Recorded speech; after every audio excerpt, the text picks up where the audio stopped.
I now give the floor to Mr. Abdoulaye Bathily.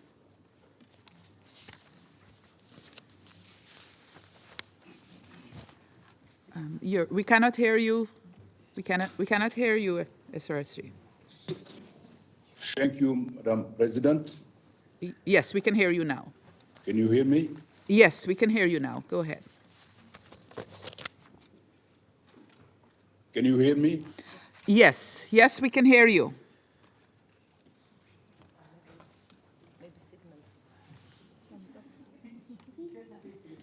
Can you hear me? Yes, we can hear you. Thank you. Thank you, Madam President.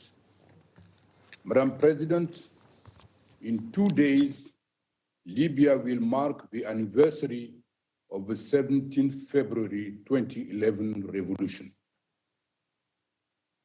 13 years on, Libyans are still waiting to realize their aspirations for sustainable peace and democracy. Despite the finalization of a constitutional and legal framework for elections by the 6+6 Joint Committee of the HOR and SCS in 2023, and their subsequent adoption by the HOR, the House of Representatives, a process that took more than 11 months. Key Libyan institutional stakeholders appear unwilling to resolve the outstanding politically contested issues that would clear the path to the long-awaited elections in Libya. Since my last briefing, I continued my engagement with those major players, appealing to their wisdom, their sense of responsibility before their motherland. So far, none of them have made a decisive move from their initial position, with each continuing to articulate preconditions for their participation in the dialogue as a way to maintain the status quo, which I must say seems to suit them. In my latest discussions with the Speaker of the House of Representatives, Mr. Aguila Saleh reiterated that the main issue on the agenda should be the formation of a unified government, as this would be the chief prerogative of the HOR as the sole legitimate authority on the matter, and that he would only participate if either the two governments are included or excluded altogether. The President of the High Council of State, Mr. Mohamed Takala, maintains his rejection of the electoral laws as published by the HOR, demanding to revert to the draft agreed upon by the 6+6 Joint Committee in Busnica. In his view, the discussion should focus on the revisions of the electoral laws to re-establish what he called the initial version of the text. Prime Minister Dibeba insists that he will only step down after the holding of elections, meaning that the government of national unity he chairs will supervise the coming electoral process. LNA Commander General Khalifa Haftar insisted that both governments be part of the talks or both be excluded. The President of the Presidential Council, Mr. Menefi, does not want to be seen as a party, but is prepared to act as a facilitator to support my initiative.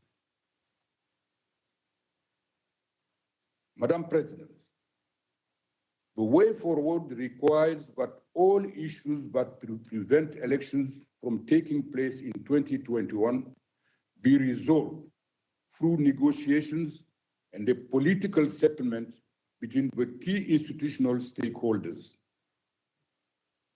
I therefore urge all Libyan institutional actors to engage in the dialogue without preconditions.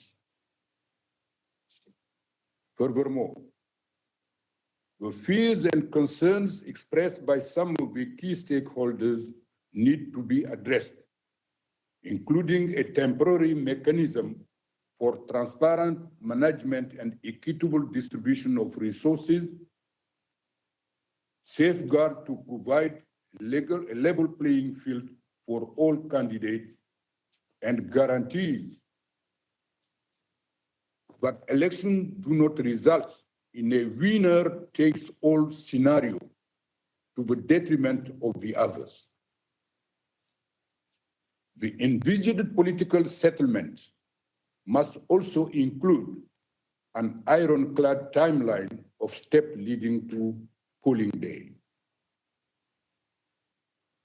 Madam President, the core objective of UNSMIL, as mandated by this Council, is to support Libyan actors to bring about stability through a peaceful political settlement.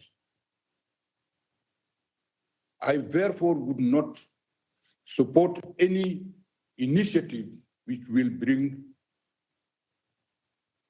conflict, trigger war, which will lead to the loss of life of Libyans. I have steadfastly expressed the UN's readiness to consider suggestions and proposals that could lead to a solution based on a peaceful and inclusive settlement among the stakeholders. Madam President, this Council and the international community have a critical role to play to press the Libyan parties to engage constructively in this process. Alignment and support from regional partners are particularly important. I therefore reiterate my call for a unified and coordinated approach by all members of the international community. Parallel initiatives can only be useful if they support the UN efforts, lest they be used by Libyan actors as a means to perpetuate the status quo. Madam President, in my consultations with other segments of Libyan society, including the political parties, notables, security actors, civil society, cultural groups, women, youth, and the business community from the east, south, and west of Libya, I have heard their frustration at the status quo and the inability of their leaders to do what is needed to set the country on the path to sustainable peace and progress. In recent weeks, I met with different security actors from the East and the West, and also opposing sides of the security landscape in the Western region. Their influence on the political landscape is evident. Their buy-in in the process is necessary for the holding of elections, so is their commitment to a genuine DDR and SSR dynamics. Madam President, the continued East-West divide between national institutions will result once again with no approved national budget to guide public spending, perpetuating the lack of transparency in the use of public funding and the unequitable distribution of the country's wealth. It also increases the vulnerability of the Libyan economy to internal and external disruptions. Libya's southern region has long suffered from economic and political marginalization, but must be remedied. Inclusive national mechanisms that address socio-economic needs of all in an equitable manner are critical. The High Financial Committee, established by the Presidential Council in July last year, held the promise of being one such mechanism. Regrettably, the decision by the Speaker of the House of Representatives to forbid its representative from attending meetings mean it has not been able to conduct its business since 16th of October 2023. Meanwhile, the Speaker of the House of Representatives established a new technical committee tasked to restructure the general budget and address pressing issues related to the allocation of state funds. I continue to urge all relevant Libyan entities to work together to achieve equitable, transparent, and accountable management of Libya's revenue and resources. Madam President, while no violation of the ceasefire agreement were recorded during the reporting period, progress on implementing outstanding provisions of the agreement, particularly on the withdrawal, continues to be impeded by the stalemate on the political track. However, in a positive development, in early January, reports indicate the return of hundreds of Chadian mercenaries and foreign fighters from Libya to Chad as part of the implementation of the Chadian peace agreement signed in Doha, Qatar, in August 2022. Despite this positive development, the global security situation in southern Libya remains alarming as the crises in Sudan and the Sahel are unfolding. In Tripoli, rivalries between security actors to achieve territorial control over strategic areas of the capital, including where military bases and state institutions are located, including the Central Bank of Libya, continue to threaten the fragile security in the capital. Tensions between the so-called deterrent apparatus for combating organized crime and terrorism, DACOT, and the so-called stability support apparatus, SSA, and other aligned armed groups have been notably pronounced over the past few weeks. Madam President, on 1st of January, the High National Election Commission announced plan to hold local elections in 97 municipalities across the country this year. This move was welcomed by the citizens at the local of the cities and towns across the country. However, the Government of National Unity is yet to provide the budget for this very important process.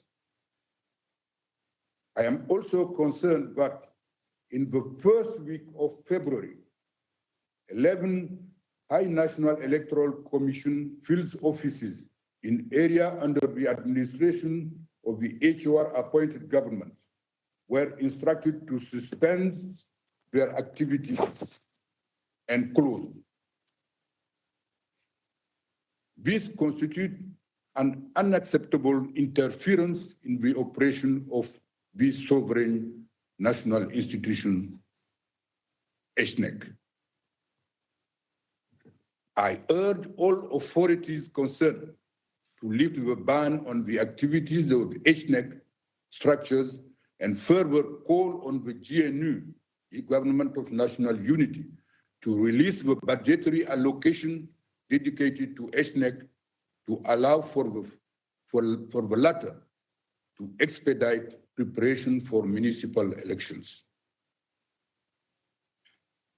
Madam President, on 5th of February, I attended a summit of the African Union High-Level Panel on Libya in Brazzaville, Republic of Congo, to take stock of progress in the national reconciliation file under the presidency of President Denis Sassou Nguesso.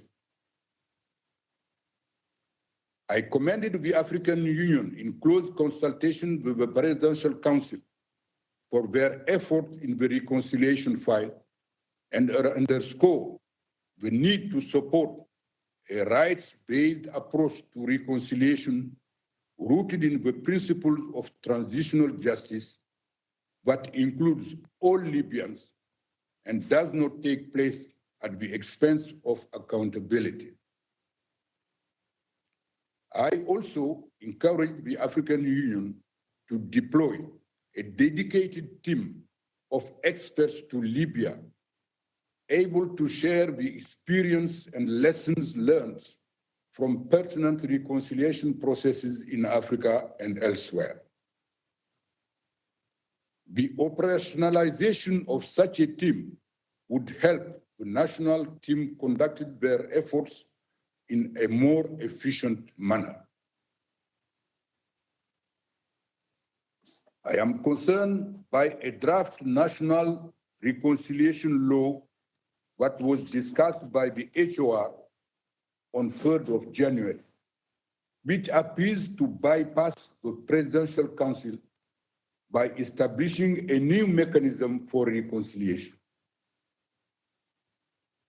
I am concerned that this new proposal, contrary to international best practices, was not drafted through inclusive consultation with civil society organizations and victim groups and does not include sufficient guarantees with fundamental right to truth, justice, reparations, and non-repetition.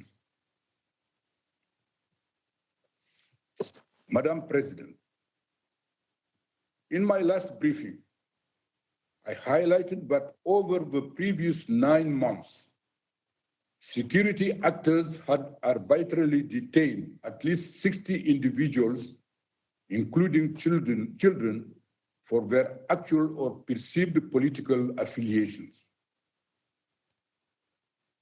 These practices cast serious doubt on the willingness of some Libyan actors to support transparent and inclusive political process. Those arbitrarily detained and political prisoners must be released. This will help, undoubtedly, the political as well as the reconciliation processes. The human rights, humanitarian and protection situation of migrants, refugees, and asylum seekers in Libya is of increasing concern. UNHCR and IOM report significantly increased numbers of Sudanese refugees entering Libya in recent weeks. UN agencies continue to have limited access to Sudanese refugees at Libya's border with Sudan, particularly in Al-Kufra and in official detention centers. I call on Libyan authorities to ensure full and unhindered access to all persons in need of protection.